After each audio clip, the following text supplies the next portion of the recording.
자, 여러분 안녕하세요. 이번 시간에는 동학농민운동을 살펴보도록 하겠습니다.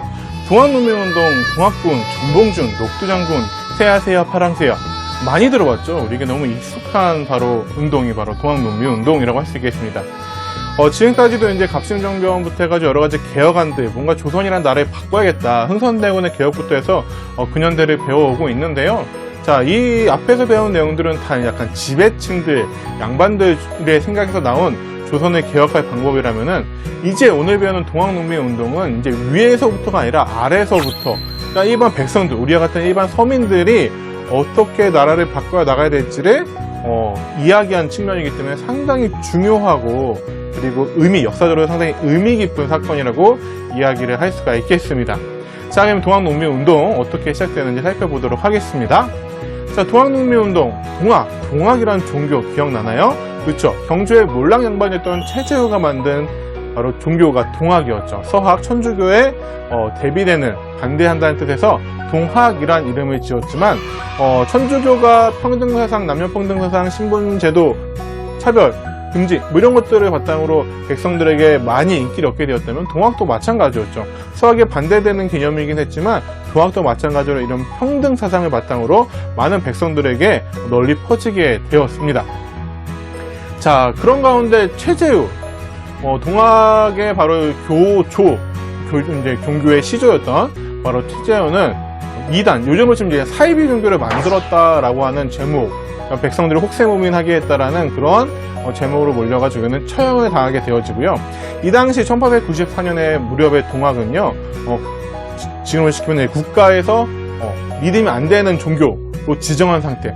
쉽게 말해서 국가에서 범죄 단체로 지정을 한 그런 상태였어요. 그래서 동학을 믿으면 처벌을 받는 그런 상황이었습니다.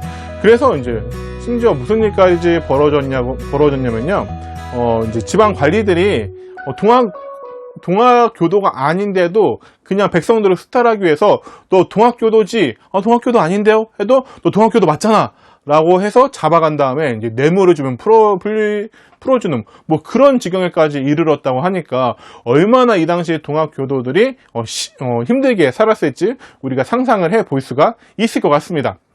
자, 그런 상황에서 이제 당시 1894년 무렵에 상황을 좀 살펴보도록 할까요? 자, 개항 이후에 1876년 강화도 조약 체결 이후에 계속해서 조미소 통상조약도 체결하고 조청상명수립 무역장정도 체결하고요. 또 강화도 일본과의 조약도 계속 개정되어지면서 경제적으로 침체되어 올 수 있는 그러한 항목들이 늘어나게 되어지고, 그 외에도 이제 미국 외에도 뭐 독일, 프랑스, 러시아 이런 나라들과 차례대로 이제 조약을 맺으면서 대부분의 조약이 아니라 다죠. 무슨 조약입니까? 불평등 조약이죠. 불평등 조약을 맺으면서 개항한 이후에 외세의 경제적 침탈이 상당히 심화되어지는 그런 상황이었고, 결국에는 곡물 가격, 일본 같은 경우는 우리나라에서 이제 많은 양의 곡물, 쌀이나 콩 이런 것들을 가져가잖아요. 가져가면서 곡물 가격이 폭등하는 일이 나왔죠. 이 곡물 가격 폭등 때문에 무슨 일도 있었어요. 그렇죠? 이모곤란이 일어났을 때 일반 백성들도 이모곤란에 합류했던 이유가 바로 이 곡물 가격 폭등으로 인한 경제적인 그런 침탈에 대한 분노 때문이었던 거죠. 자, 그러면서 조세 부담은 증가하고요. 삼정의 문란, 이거 되게 세도 정치 때부터 있었던 건데 아직도 해결되지 않고 있네요. 삼정의 문란은 지속되어지고요. 그러면서 다시 이제 80년대 이렇게 되면서 농민 봉기, 밀란들이 다시 일어나는 그런 상황이었습니다. 또 지방 간 수탈이 심화되어지니까 농민 봉기가 빈발, 이때 다시 또 급증하는 그런 시대적 배경을 가지고 있었습니다. 동학농민운동이라던 그 무렵에요. 자, 동학은요, 이 교조, 최재우가 처형을 받게 했지만, 그 다음에, 2대 교주였던 최시영, 최재우의 제자였던 최시영이 교단을 다시 재정비합니다. 그래서, 포접제라고 하는 조직을 만들고요. 이제 접이 이제 조직 밑에인데, 뭐, 크게는 북접과 남접이 있습니다. 북접은 요즘으로 약간 충청도 지역에 있었던 동학 교도들을 북접이라고 하고요. 주로 남쪽엔 전라도 이쪽 지역에 있었던 동학 교도들은 이제 남접이라고 하는데, 이런 포접제를 바탕으로 교단을 다시 조직적으로 재정비하고요. 동경대전, 용담유사 같은 경전들, 동학의 경전들을 간행하게 되어집니다. 그래서 동경대전, 용담유사, 이게 뭐 교회로 치면은 뭐 성경책, 찬송가 이런 것들 만들었다고 생각하시면 될 것 같습니다. 그래서 이제 약간 식자층, 뭔가 한자 이런 것들을 아는 사람들을 위한 경전과 그래도 이제 평민들을 위한 경전, 이렇게 편찬을 했다고 보시면 될 것 같고요. 자, 하지만 동학이 이제 확산되자 정부는 동학교도를 계속해서 탄압하게 되어집니다. 아까 얘기했죠. 어떻게까지 동학교도로 몰아서 그들이 뇌물을 바치지 않으면 풀어주지 않는 그런 나쁜 짓까지 하면서 정부는 동학교도를 탄압하게 되어집니다. 자, 그러자 동학교도들의 입장에서는 우리 그렇게 나쁜 종교 아니에요 라고 하면서 뭔가 종교의 자유를 얻고 싶기도 하고, 그냥 동학교도라고만 해도 피해를 입으니까, 동학교도가 아닌데도 동학교도를 몰아서 피해를 입으니까, 자, 그러면 우리 최재우, 그는 동학의 교조였던 최재우가 범죄자, 너는 백성들을 이상한 종교에 빠뜨려서 현혹시켜서 힘들게 했어, 문제가 있어, 그래서 너는 범죄자에서 처형을 당했단 말이에요. 그러니까 이 동학을 만든 사람이 범죄자로 국가에서 지정을 했기 때문에 그걸 믿는 사람들도 범죄자가 되는 거란 말이에요. 그러니까 최재우 우리 동학 만드신 교조가 그런 분이 아니다라고 하면서 교조의 명예를 회복시켜주자, 범죄자가 아니라고 다시 국가로부터 판결을 받아내자라고 해서 교조 신원운동, 교조의 죄를 누명, 명예를 회복시켜주세요라는 교조 신원운동을 벌이게 되어집니다. 그래서 1892년에 삼례, 전라도 삼례라는 지역에서 교조 신원과 교조의 명예 회복과 자유로운 포교를 요구하는 삼례 집회를 열게 되어집니다. 자, 이런데 이렇게 해서 계속 요구를 하는데도 결국에는 들어주지 않아요. 뭐 전라도 감영에도 가고요, 저 충청도 감영에도 가고요. 이래도 그럴 수 없어, 안 돼, 국가가 지정하니까 우리가 해줄 수 없어. 뭐 다만 그냥 동학교도로 몰아서 뇌물 받고 풀어줘, 이런 거는 좀 뭐 막아줄게.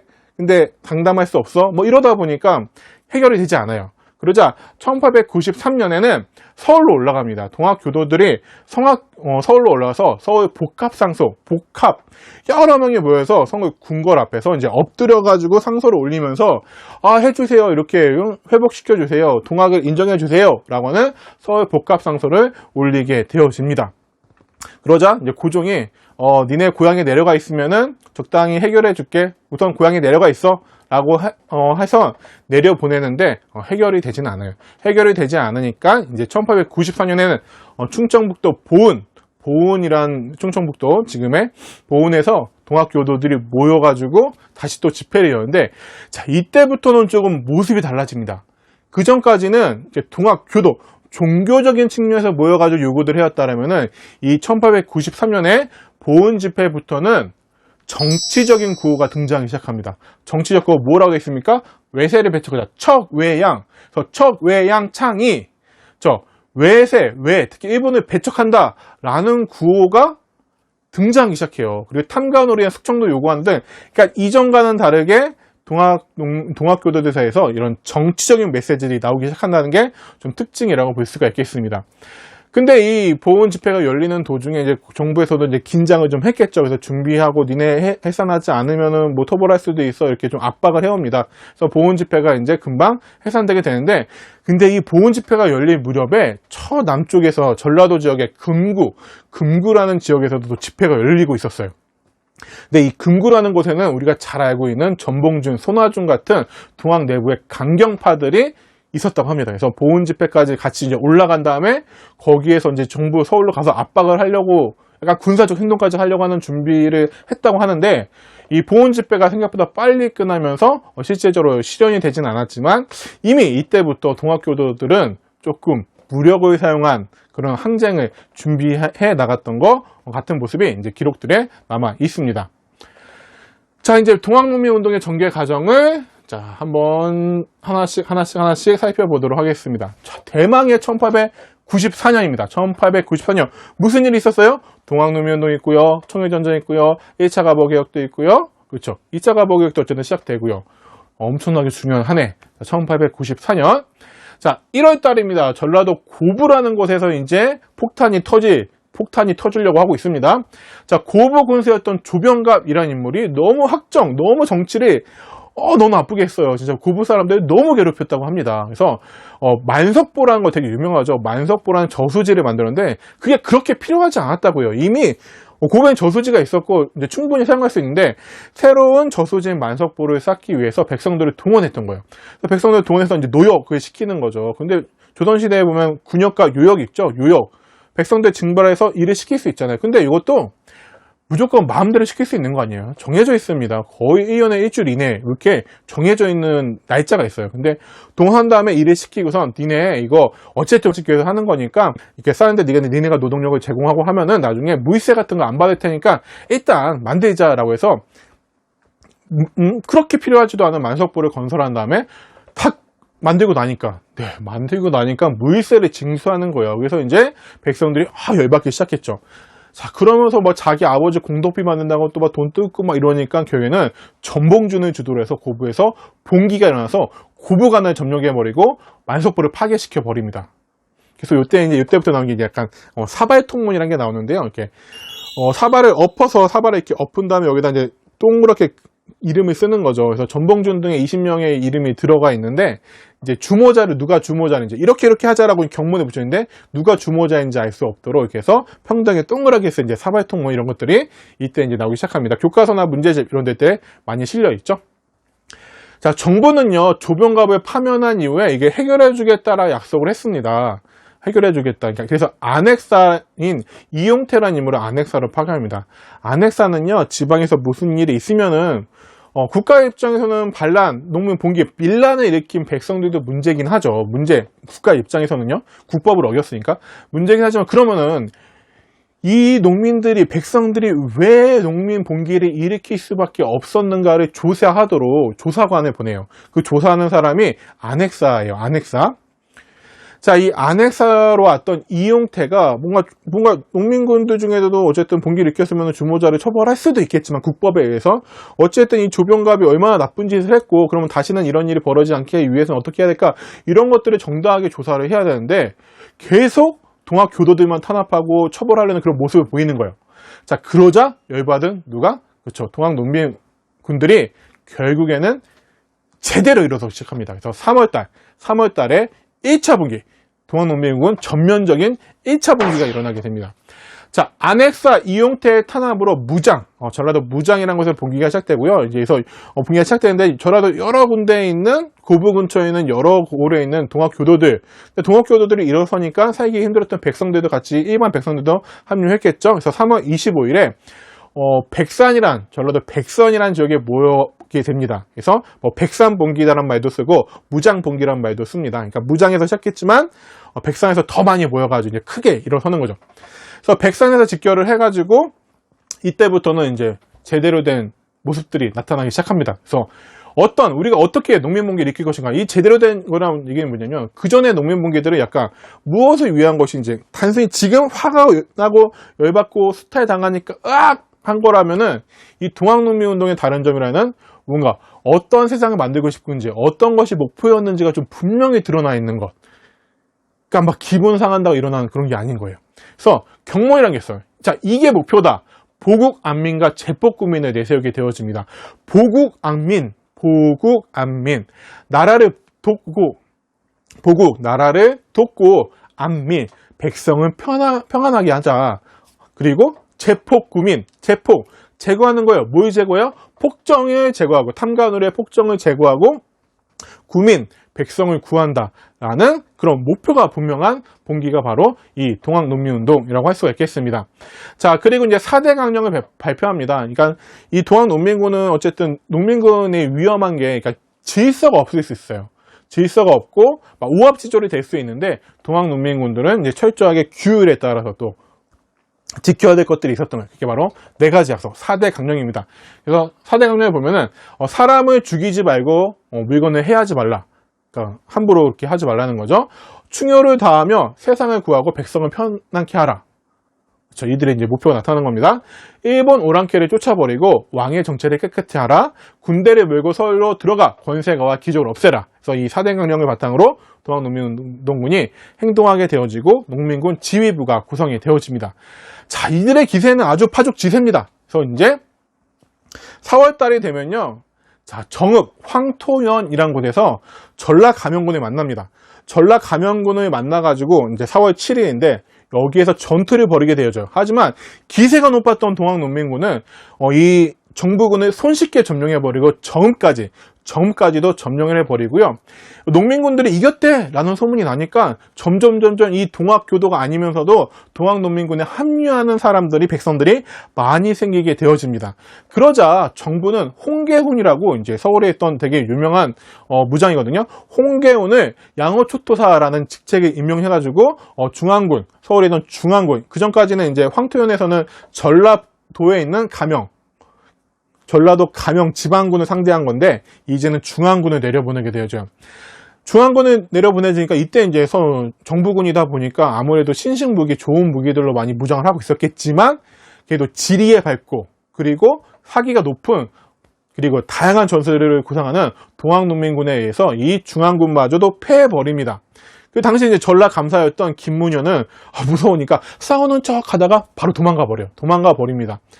자, 요때 많이 사용했던 게 바로 이제 우리 최초의 뭔가 방탄 장갑차 같은 장태라는 게 생각나죠. 장태. 이렇게 집으로요 크게 항아리처럼 묶은 다음에 여기에 솜 같은 거 막 넣어가지고, 왜냐면 이제 신식 군대가 이제 중앙군이 총을 갖고 오잖아요. 신식 총을 갖고 오니까 이 총을 막기 위해서 이렇게 집 안에다가 막 솜 같은 거 넣어가지고 방탄 효과를 누리기 위해서 요거를 이렇게 앞으로 굴리면서 갔다고 해요. 총알을 막으면서. 그래서 뭐 장태라는 것들, 새로운 신무기, 방탄 장갑차, 방탄 리어카, 이런 것들이 등장했던. 그러니까 어쨌든 무기나 이런 것들은 열세잖아요. 그러니까 기발한 아이디어나 아니면 지역에 대한 지리적 이점 이런 것들 살려서 정부군을 상대해서 결국에는 승리를 하게 됐던 거죠. 그래서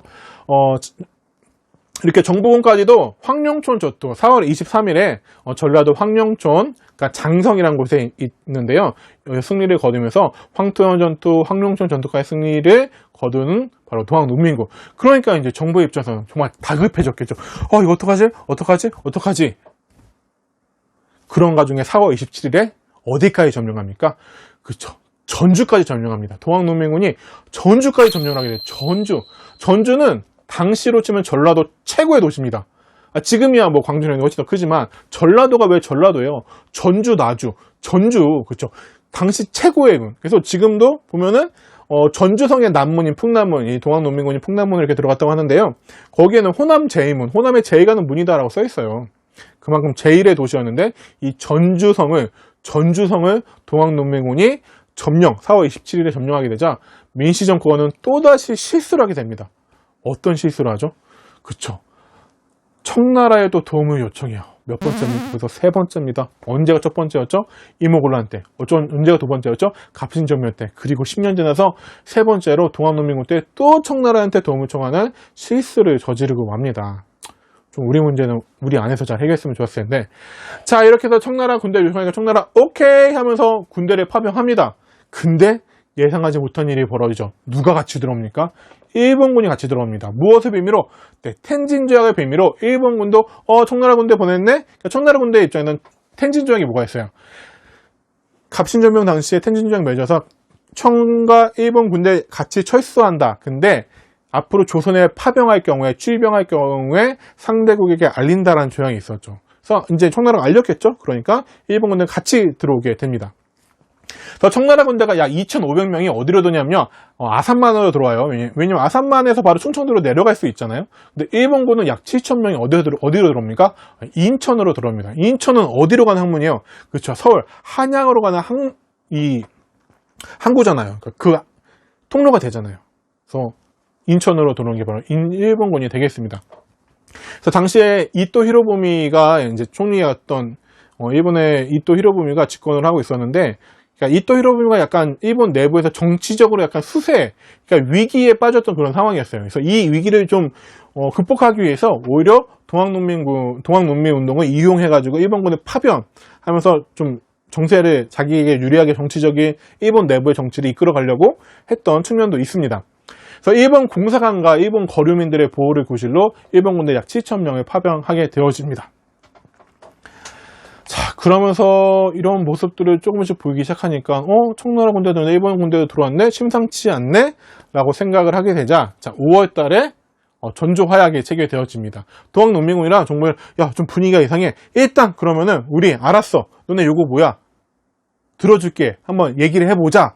대신 청나라랑 일본 빨리 보내고선 얘기하자. 그래. 같이 개혁해보자 라고 탁 합의가 됐어요. 아, 이거 청나라한테 도움 청하기 전에 했으면 얼마나 좋았을까 싶어요.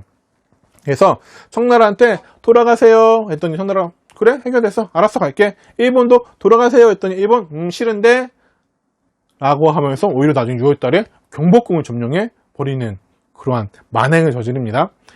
자, 그러면 이제 전주화약을 체결합니다. 전주화약 5월 8일에 체결하게 되어지는데요. 그래서 청나라와 일본 군대를 철수시키기 위해서 정부군과 농민군 사이에서 화약을 맺고 화해를 하고선 같이 개혁해보자라고 합니다. 그래서 농민군도 이제 전주성에서 철수하기로 약속을 하고 철수를 했습니다. 그래서 농민군은 이제 패정개혁안, 이렇게 개혁하는 것이 우리의 요구입니다라는 문서인 패정개혁안을 제출하게 되어지고요.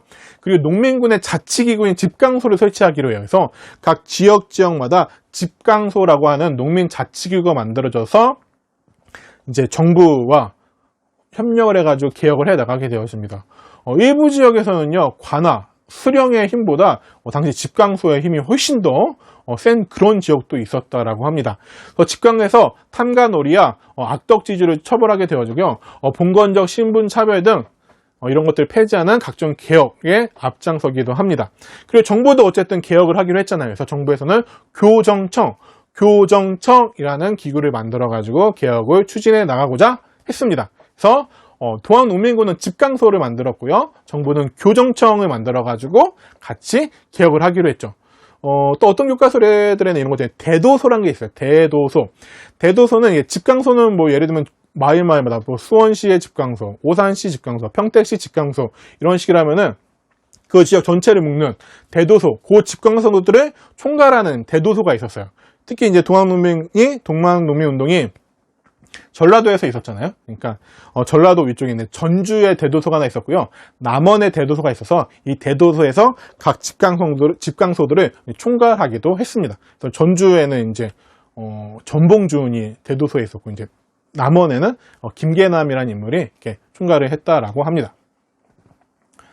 자, 동학농민운동의 패정개혁안 좀 보도록 할까요? 패정 내용들 하나씩 보도록 하겠습니다. 1조 보면 1안. 자, 도인과 정부 사이에 오래 끌어온 혐오감을 씻어버리고 모든 행정에 협력한다. 도인, 그죠? 동학교도와 정부 사이에 지금 막 싸웠잖아요? 하지만 이런 것들 벗어버리고 잊어버리고 우리 같이 새로운 나라, 좋은 나라 만드는데 협력하자. 자, 2조. 탐관오리는 제목을 조사하여 모두 엄벌에 처한다. 이제 탐관오리 처벌하자. 횡포한 부호들을 엄증한다. 엄하게 징벌하자. 횡포한 부호들. 부자들 어떻게 부자 됐겠어요? 그죠? 백성들이 막 뜯어 먹어서 부자 됐겠죠? 불량한 유림과 양반들을 징계한다. 마찬가지로 백성들 괴롭히던 유생들, 양반들 징계하고요. 노비문서를 불태운다. 모든 천인들의 대우를 개선하고 백정이 쓰는 평량각을 없앤다. 신분제도, 평등한 신분 사회를 얘기하는 거죠. 이것들 나중에 언제 다 실현될까요? 1차 갑오개혁 때 신분제 폐지되어지면서 이렇게 실현되죠. 그러니까 동학농민운동이 결국에는 실패잖아요. 실패지만 또 실패가 아닌 게 이들이 요구했던 바가 상당 부분 갑오개혁 등에 반영되어지게 됩니다. 그래서 이제 백정이 쓰는 평량감 뭐예요? 이렇게 평량가 이렇게 집으로 만드는 이렇게 갓이 있는데요. 이제 이것만 쓰고 다닌단 말이에요. 그러면 누가 봐도 저 평량가에 쓴 사람은 백정이란 걸 알 수 있잖아요. 그럼 지나다닐 때도 차별받고 막 괴롭히고 이렇게 된단 말이에요. 또 젊어서 과부가 된 여성의 재가를 허락한다. 그래서 여성들 재가 허락해주죠. 이것도 갑오개혁 때 반영되죠. 실제로 규정 이외의 모든 잡다한 세금은 일체 거두지 않는다. 무명잡세를 폐지하라. 이런 것들이고요. 관리 채용에는 문벌을 타파하고 인재를 등용한다. 문벌을 폐해 외와 내통한 자는 엄벌에 처한다. 특히 이제 외 일본에 관련된 내용들이 나오고 있죠. 자, 공사채를 불문하고 농민이 이전의 진빚은 모두 무효로 한다. 빚, 대출, 사채, 공채 등 나라의 꾼돈이든 사채든 다 무효로 한다. 자, 12번 토지는 균등히 나누어 경작하게 한다. 토지 평균 분작. 다른 개혁안들에는 되게 위로부터의 개혁, 그러니까 양반들과 지식인들 중심으로 개혁안을 내다 보니까 그들도 어쨌든 양반들 이때 뭐 갑신종에 주장했던 이런 사람들이나 이런 사람들 같은 경우는 이미 땅이 많이 있는 지배층이었잖아요. 그러다 보니까 토지제도에 대한 것들을 이야기하지 않는데 아무래도 백성들이다 보니까 무엇을 얘기합니까? 토지를 균등히 나눠서 경작하자라는 토지제도에 대한 이야기도 하고 있는 것을 볼 수가 있습니다. 자, 근데 6월 달이 되면요, 아까도 얘기했지만, 일본이 경복궁을 점령하게 되어집니다. 그래서, 6월 21일에, 이제 6월 23일에 일본이 청나라 수송선, 분위기가 심상치 않으니까 청나라가 우리나라에 더 군대를 파견하거든요. 그 수송선을 6월 23일에 이제 오게 되거든요. 근데 그 이틀 전에 일본군이 경복궁을 기습 점령하게 되어집니다. 일본이 경복궁을 기습 점령하고선 이제 고종을 볼모로 잡고선 그 이후에 뭐가 실시되어지죠? 1차 갑오개혁이 실시되어집니다. 근데 6월 23일이 되면은요, 아선만 입구에서 청나라 함대를 이제 기습 공격하고 또 천안 근처에요. 성안 전투에서도 승리하고요. 이후에 이제 청나라에 선전포고하죠. 원래 전쟁하려면 선전포고 붙어야 되잖아요. 근데 일본은 되게 치사한 게 뭐예요? 먼저 선빵 날리고 선전포고해요. 나중에 러전 때도 그렇고, 이제 미국 같은 경우도 2차 세계대전 때도 보면은 막 진주만 먼저 몰래 폭격하고선 선전포고하고, 되게 얍삽해요. 자, 근데 9월 달이 되면 9월 16일 전에는 16,000명의 일본군이 평양에 주둔하고 있던 청나라 군대를 공격합니다. 그래서 청나라가 되게 제대로 싸워보지도 못하고 일본에 계속 패하게 되어지고요. 또 9월 말에도 압록강 앞바다에 있었던 해전에서도 대패하게 되어집니다. 그래서 결국에는 이 청해전쟁에서 청나라가 패하죠. 그래서 청나라가 열심히 했던 양무운동이 결국에는 큰 효과를 발휘하지 못하고 결국에는 실패였다라는 것이 청해전쟁을 통해서 드러나게 되어집니다. 그래서 그 이후에 시모노스키 조약을 체결하게 되어지죠. 시모노스키 조약은 다음 갑오개혁과 을미개혁 그 주제를 다음 강의를 보시면 되겠습니다. 자, 그래서 보면 조선정부의 청해군대 요구 철수 요구를 일본은 받아들이지 않고요. 결국에는 일본이 경복궁 점령 후에 내정 간섭하면서 갑오개혁 실시하게 되고요. 청해전쟁이 발발하게 되어집니다. 자, 그러자 9월 달에 농민군들이 재봉기, 2차 봉기를 일으키게 되어집니다. 원래 동학농민운동의 성격 하면 반봉건, 반외세거든요. 반봉건. 봉건사회. 왕을 중심으로 한 양반을 중심으로 한 신분제에 반대한다. 이건 1차 분기 때는 반봉건이에요. 근데 2차 분기 때는 외세의 침략, 일본의 침략을 막아내자라고 하면서 반외세의 성격을 갖고 있는 게 바로 2차 분기가 되겠습니다. 자, 일본군이 평양에서 아까 청나라 군대를 격파하고 승기를 잡아간다고 했죠. 이 9월 달에 그 무렵에 이제 2차 분기가 일어나게 되는데요.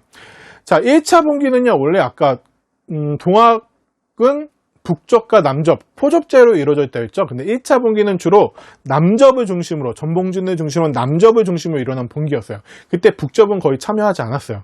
그러니까 성격을 보면은 굳이 구분하자면은 약간 동학교도 중에 남접은 그냥 정치적 성향, 정치적인 관심을 갖고 개혁해야 된다라는 관심이 좀 많았다고 하고요.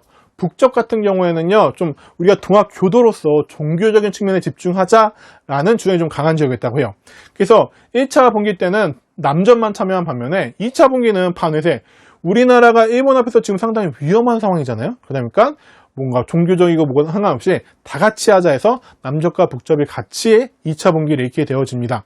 그래서 전봉준이 이끄는 동학농민군이요, 삼례에서 출발해서 논산에서 이제 손병희가 이끄는 동학의 3대 교조다 손병희가 이끄는 북접의 농민군과 합류해서 논산에서 합류해서 이제 공주를 거쳐서 한양으로 진격하려고 합니다. 이때 거의 20만 명이 모였다고 합니다. 20만 명 엄청나죠.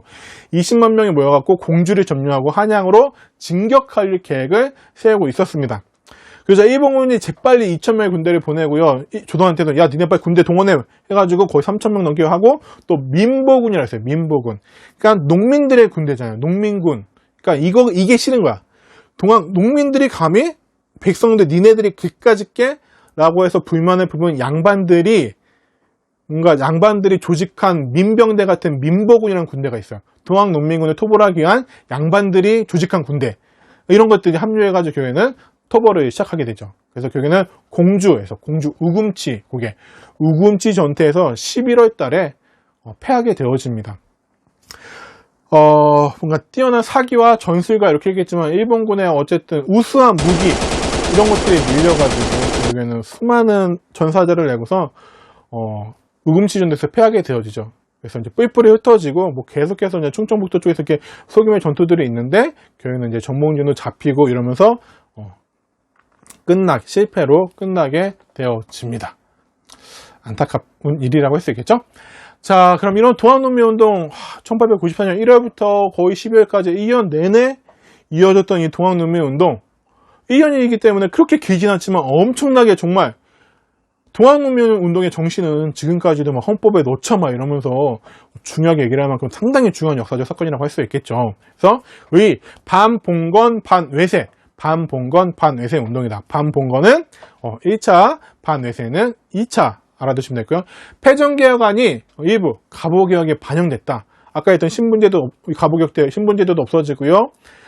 그리고 또 그렇죠. 뭐 과부의 제거도 허용해준다든지 뭐 이런 모습들을 보면은 동학농민운동은 결론적으로 실패했지만 또 넓은 의미로 보면은 일정 부분 성공한 것이 있다라고도 얘기할 수가 있습니다. 왜냐하면 개혁안에 반영되었기 때문에 그래요. 그리고 항일 의병투쟁으로 동학농민군들 중에 일부가 항일 의병투쟁으로 연결되기도 하고요. 우리가 되게 잘 알고 있는 김구 선생님도 요 당시에 동학농민군 황해도 지역의 접주로 있었던 인물이에요. 그렇기 때문에 이 이후에 이제 동학농민군의 남은 세력들이 계속해서 새로운 조직들을 만들어서 의병투쟁을 하기도 하고요. 일본에 대항하기도 하고요. 자, 이런 데서 큰 의미가 있는 운동이 바로 동학농민운동.